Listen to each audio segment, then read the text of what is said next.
On this day, as we commemorate the Day of the African Child, I would like to first acknowledge the efforts of the Ethiopian government in all it has done in child protection and in ensuring that children are at the center of its development policies.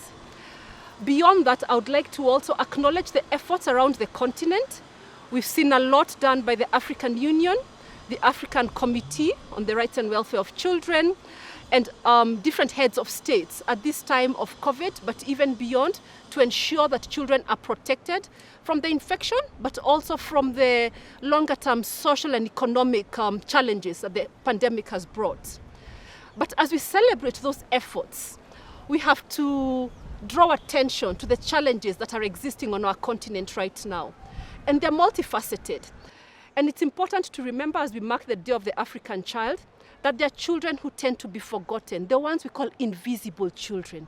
We have them in our communities. We walk and we do not see them, the children living on the streets.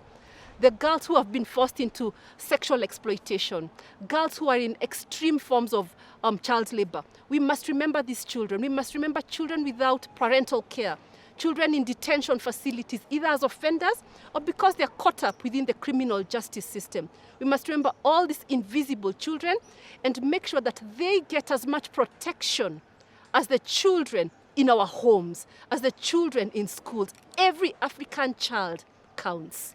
Ethiopian and African children, who I really hold dear in my heart. This is today, the Day of the African Child is a day for you. It's a day we celebrate where you have come from 1976 in South Africa, when children were massacred, and in the time that has come and the efforts that have been made to protect children. And my call to African children, and specifically to Ethiopian children today, is speak up.